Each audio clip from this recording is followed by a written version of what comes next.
좋아요와 구독하기는 사랑입니다. 네, 안녕하십니까. 2019년 6월 21일 고품격 부동산 토크쇼 부동산 별별 주사에 오신 여러분을 환영합니다.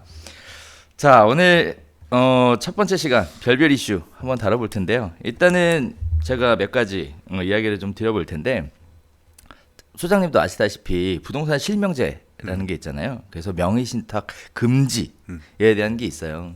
근데 얼마 전에 20일 날 이제 20일이었던 것 같은데 판결이 나왔죠. 원소유자에게 소유권을 돌려줘라. 부동산 실권리자에 관한 법률 이름이 우리 부동산 실명법 하는데 부동산 실권리자에 관한 법률인가 아무튼 그래요. 예. 이 내용 관련해서 판결 대법 판결이 있었죠. 맞아. 전원 합의체. 네. 그래서 되게 관심 있게 어떻게 결론 날까 봤는데 뭐 결론은 제가 생각하는 맞는 답으로 그래요? 결과가 나왔어요. 그래요? 네. 왜요? 그러니까 저는 반대라고 생각하는데. 지금. 그래요? 네. 저는 이게 네. 그러니까 이거는 생각하는 분들에 따라서 다 다를 수가 있고 실제로 이번에 판결이 나올 때도 보면 이 대법관님들도 의견이 갈렸거든요. 그렇죠. 예, 그러니까 그만큼 공부 많이 하신 분들도 고민하셨던 분들도 갈렸다는 얘기는 이제 생각이 다를 수 있는 거니까. 그렇죠. 근데 제가 생각하는 기준은 뭐냐면 과거에는 이게 1995년인가 법률이 만들어졌어요. 그러니까 이제까지는 예를 들어 어머니가 집을 사면서 아들 네 이름으로 하나 해놓자 뭐 이렇게 하거나 뭐 아버지가 뭐 야 우리는 그러니까 동생 네 이름으로 하나 해놓자 또는 뭐 이거는 집안의 집인데 큰아들이니까 네 이름으로 해놓자 뭐 이런 식으로 해서 명의를 그냥 해놓는다라는 의미인 거지. 실제 소유하고 관리하는 실제 소유자는 이렇게 좀 모호한 경우들이 되게 많이 있었거든요. 많이 있어갖고 사실 지금도 그래. 지금도 그런 건 사실 좀 문제가 있다고 생각하는데 과거에는 이게 그렇게 중요하지 않았어요. 그리고 우리나라는 등기 자체가 등기부 등본에 이름이 있다라고 해서 그 사람이 실제 소유자인지 공신력 자체가 없잖아요. 그렇죠. 예, 공시의 효력만 있는 거지. 그래서 등기도 바뀌기도 하고 결과에 따라서 그렇잖아요. 그러니까 그렇게 이어져 오다가 대통령이 갑자기 바뀌고 나서 김영삼 대통령이 바뀌고 나서 부동산 실명제 한다라고 해서 앞으로는 다 불법이야 해버렸잖아요. 근데 문제는 뭐냐면 이 시점 이전에 해놨던 것들, 그러니까 이 부동산 실명법이 나오기 이전에, 그러니까 이 내용이 존중된다라고 하면 과거의 명의를 따로 이렇게 해놨던 것들도 전부 다 자기 게 아닌 게 되는 거잖아요. 그렇죠. 예, 내 이름은 동생 이름을 하는데 그럼 그때부터 동생 거가 되는 거가 돼버리는 거잖아요. 그러니까 이런 과거의 내용들을 비추어 볼 때, 이게 지금 내용에서도 지금 어제 기사를 읽으면서 얘기할 때는 기억하지만 불법 원인 어려워. 예, 그 내용에 따라서 불법 원인 급여에 따라서 뭐 된다 이렇게 판단하기에는 아직까지는 조금 이른 감이 있다라고 판단하시지 않았나 생각을 해요. 그러니까 이게 지금 사실 이게 이제 대법 판결이고 이게 2002년에 이 문제 가지고 그러니까 그 비슷한 소송이 있었던 거고 그렇죠. 그게 이제 그 판결이 때도 그랬던 것 같아요. 그래서 그러다 보니까 사실은 또 사람들이 이후에도 그런 거죠. 야, 네 이름으로 좀 사놓자. 또는 뭐 이렇게 자녀 이름으로 사놓는다든가 실제 부모님 집이면서 이제 그런 어떤 명의신탁 부분들이 평행 암암리에 지금도 이루어지고 있는 게 있지 않나. 그래서 그걸 막기 위해서는 어느 시점 이후에는 별도의 법률이 만들어지고 했으니까 좀 다른 해석 판단이 나올 수도 있을 거라고 생각은 하는데 지금은 조금 아직 이르지 않았나. 내가 법률가가 된 것 같네. 죄송합니다. 아니 그냥 제가 느낄 때는 지금은 조금 그렇게 하기에는 너무 이른 것 같다 그랬는데 어쨌거나 판결도 그렇게 났다는 얘기입니다. 그러니까요. 뭐 저는 개인적으로 이런 생각이 들어요. 너무 안이하게 대처하는 거 아닌가라는 생각이 들어요. 이제 좀 부동산 실명제라는 게 결국은 타인 명의, 차명으로 부동산 소유하고 있는 경우 결국 소유권을 차명에게 있다라는 얘기인데 이게 두 가지 측면을 생각해 볼 수 있거든요. 하나는 그 차명의자가 소유권을 행사할 수 있잖아요. 팔아버렸으면 과연 어떻게 됐을까? 그 전에 팔 수 있는 정당한 권리가 있었으니까.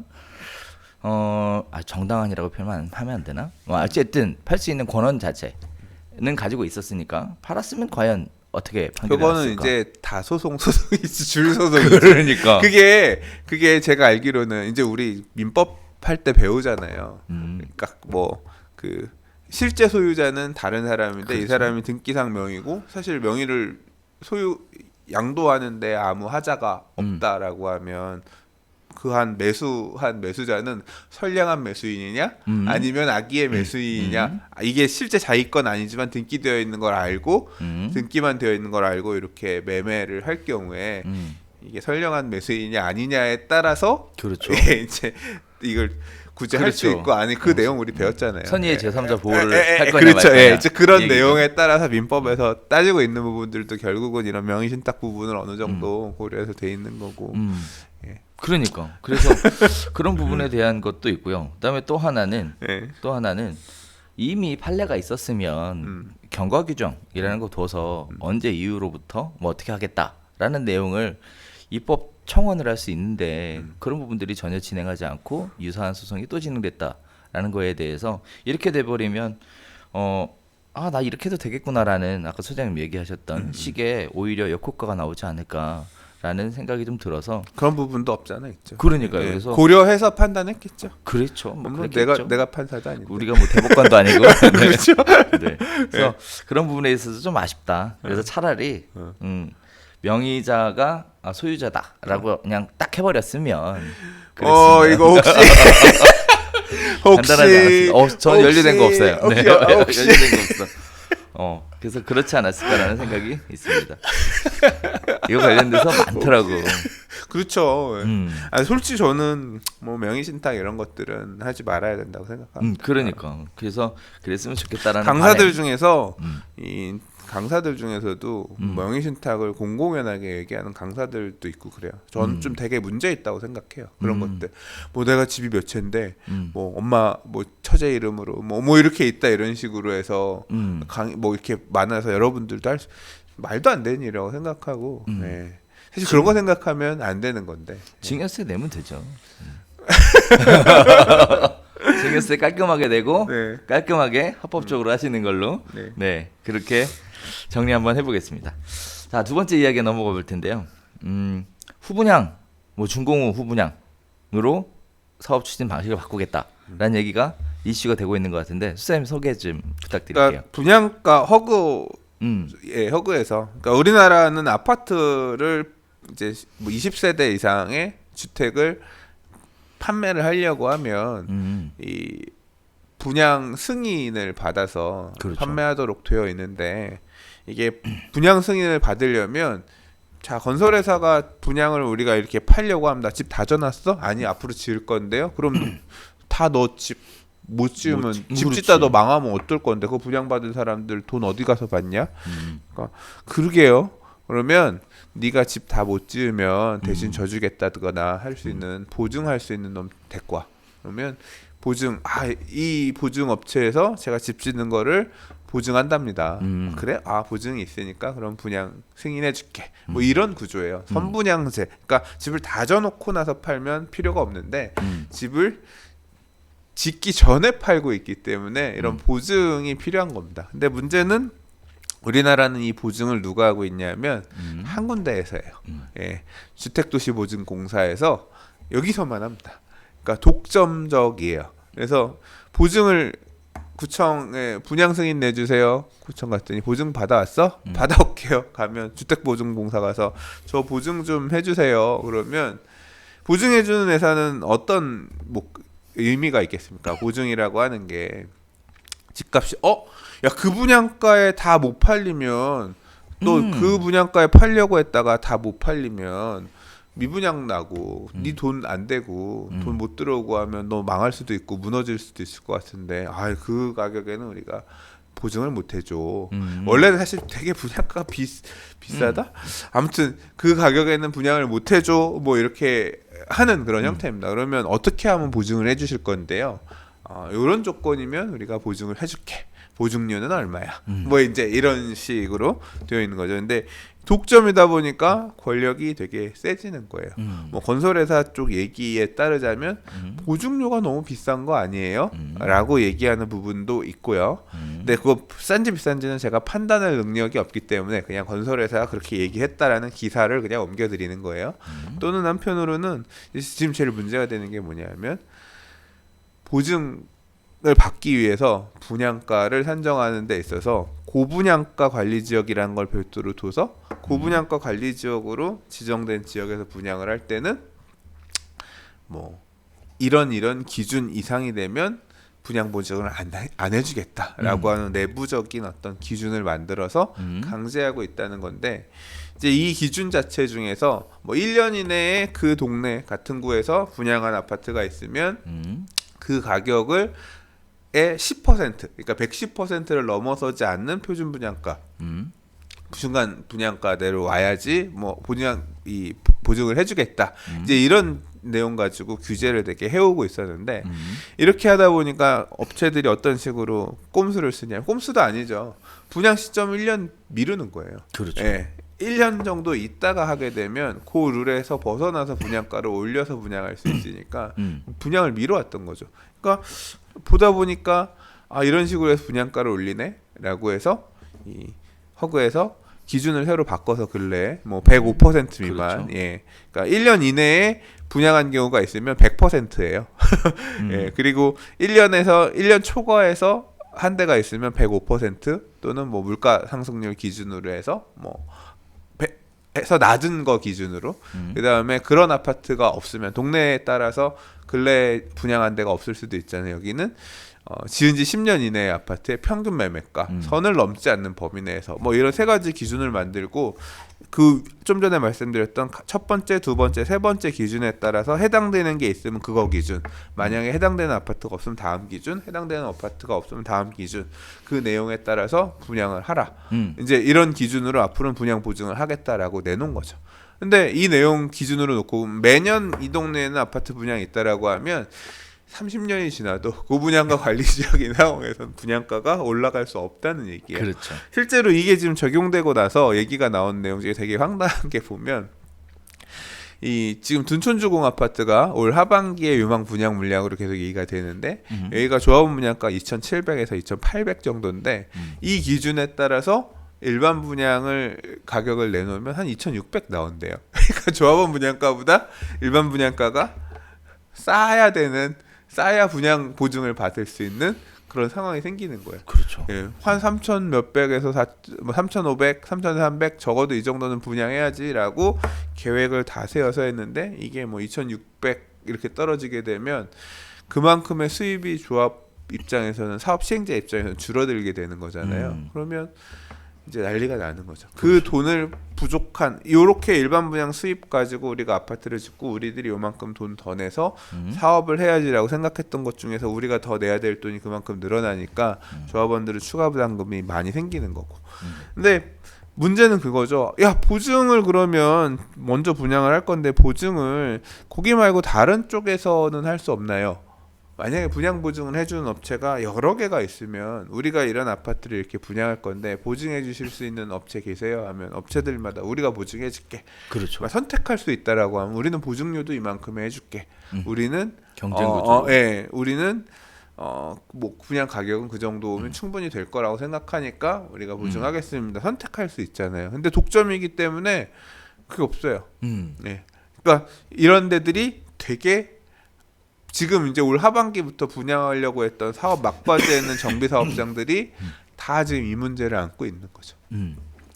근데 이제 막 근래 이제 나오고 있는 더 황당한 얘기들은 뭐 예를 들자면 엊그제 나왔던 기사 중에 대전 같은 경우는 광주 같은 경우는 1년 전에 평균 분양가에 비해서 20% 정도가 올랐대요. 20%가 올랐고 일부 아파트 같은 경우는 평균 분양가가 광주의 평균 아파트 분양가 1,100만 원인데 이번에 빌리브라고 새로 분양한 이 초고층 아파트 같은 경우는 2,400인가 그래요. 2,300, 400. 그러면 2배가 넘잖아요. 근데 그렇게 높은 분양을 해도 뭐 평균 분양가에 비해서 높다라고 하더라도 괜찮다 이거예요.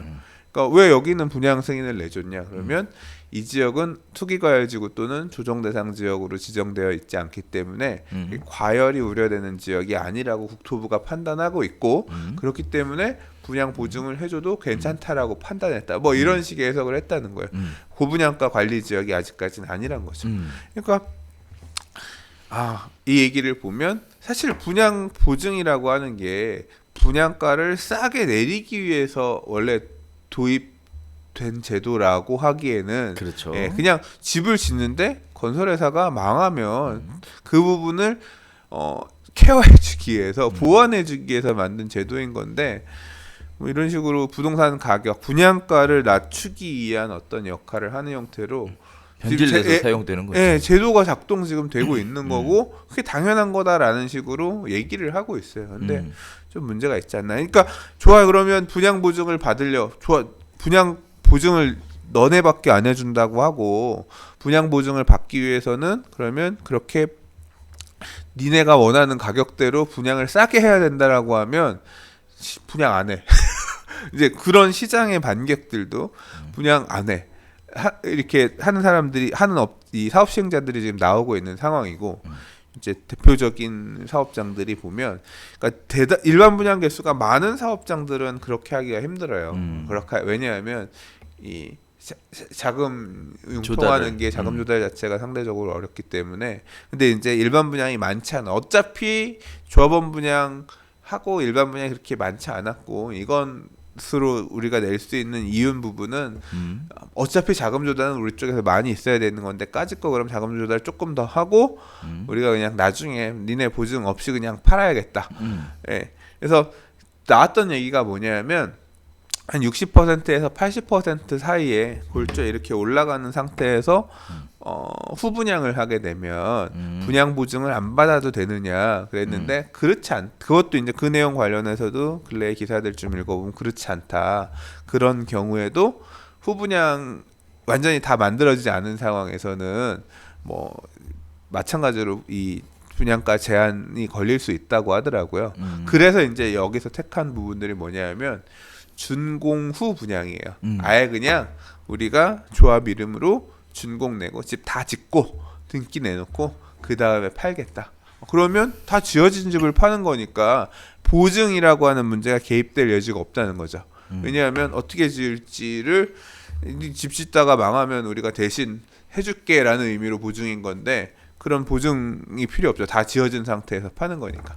그래서 제가 오늘 이상우 회원이 이게 지금 완전 집을 그렇게 다 짓고 나서 분양하겠다라고 이제 그 나선 데가 이제 삼성동의 상하 2차 아파트가 원래 이제 분양하려고 해요. 일반 분양 200개도 안 돼요. 뭐 되게 일반 분양 개수가 얼마 안 되거든요. 여기가 이제 우리는 그러면 그런 식으로 하겠다라고 발표를 했어요. 그랬더니 이상우 연구위원이 뭐라 그랬냐면 이제 여러분 앞으로 부동산 시장에서도 마치 횟집에서 시가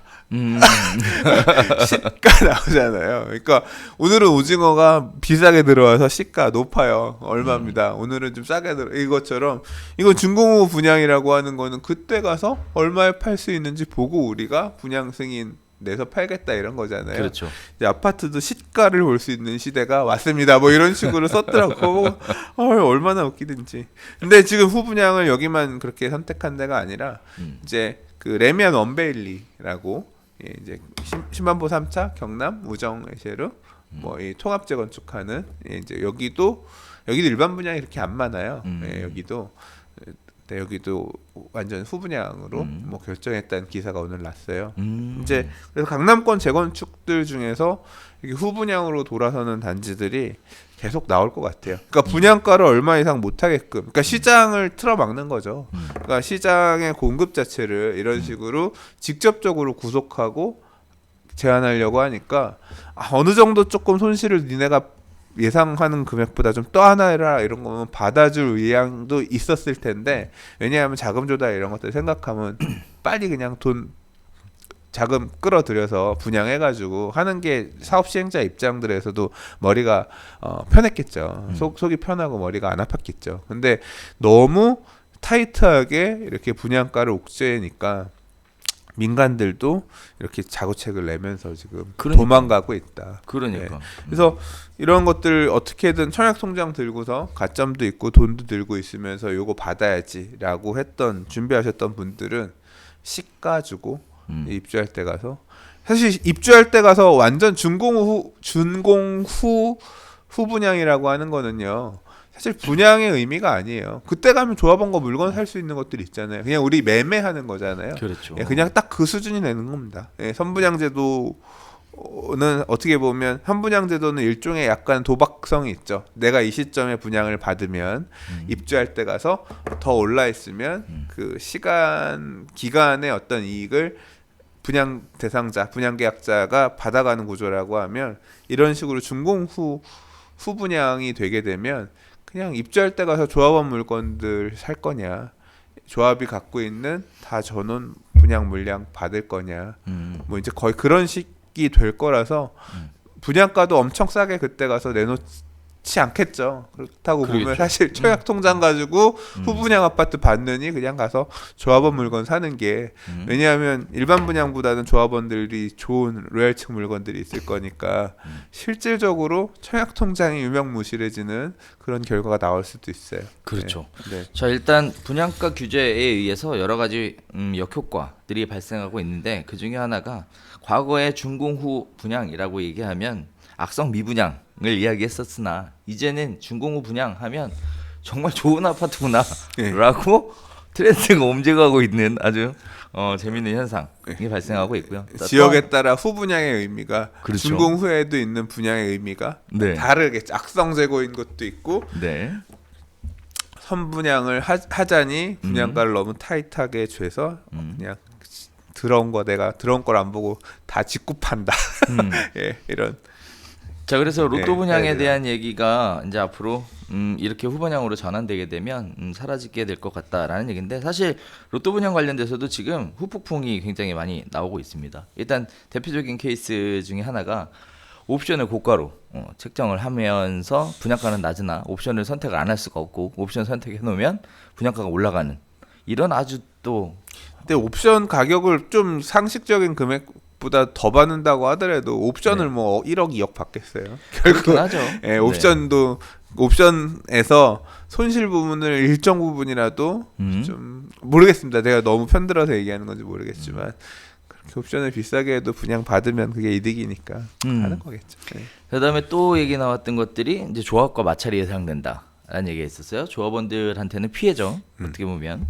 그래서 조합과의 마찰이 예상된다라는 게 저희가 우리 별별수사 때 지난번에 이야기 나눴었던 부분이고요. 그다음에 이런 부분들이 역시 또 시장에도 영향을 미쳐서 과천 분양가 조정 소식에 또 사람들이 엄청나게 몰려가는 관심을 보이는. 예, 과천 같은 경우는 약간 케이스가 좀 전에 얘기했던 거랑 다른 게 과천은 애초에 분양가 상한제.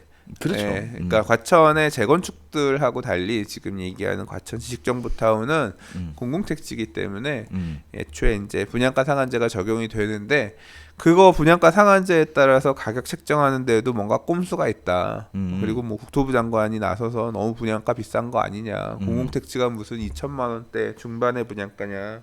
뭐 이제 이런 얘기를 하면서 그랬던 거라 더 뭐 거기서 더 낮추기 위해서 그런다고 하는데 그래서 분양이 다 줄줄이 밀린 걸로 알고 있어요. 네. 자, 그래서 분양가 규제에 대한 후폭풍 그 다음에 또 한편으로는 이번에 기회를 잡아보겠다라는 이런 식의 이야기들이 팽팽하게 대립하게 되는 것 같습니다. 아무튼 준공후 분양이라는 것이 어떤 일면의 측면에서는 그런 선택을 할 수밖에 없는 구조로 몰고 가고 있는 부분도 있어서 입장에 따라 자기가 어떤 게 더 유리한지에 따른 선택이니까 이거를 가지고 뭐 비난하거나 뭐 하실 부분은 아닌 것 같아요. 그래서 아무튼 그렇게 정리 한번 해보도록 하겠습니다. 자, 아무튼 밖에 지금 날씨가 엄청 좋습니다. 네, 그래서 건강 관리도 잘 하시고 계절도 많이 만끽해 보시고 하늘도 한 번쯤 쳐다보시는 우리 시청자 여러분들 되셨으면 좋겠고요. 이제 본격적으로 여름이 될 거라 네. 살짝 아직까지는 선선함이 있을 때 그러니까 이게 밖에서 술을 먹어야 돼. 이게 딱 밖에서 술 먹기 가을 오기 전에 딱 좋은 마지막 텀인 것 같아요. 그렇습니다. 네. 자, 그래서 좋은 계절도 많이 만끽해 보시길 바라면서 저희는 여기서 인사드리도록 하겠고요. 다음 주에 다시 새로운 소식 가지고 찾아뵙도록 하겠습니다. 감사합니다.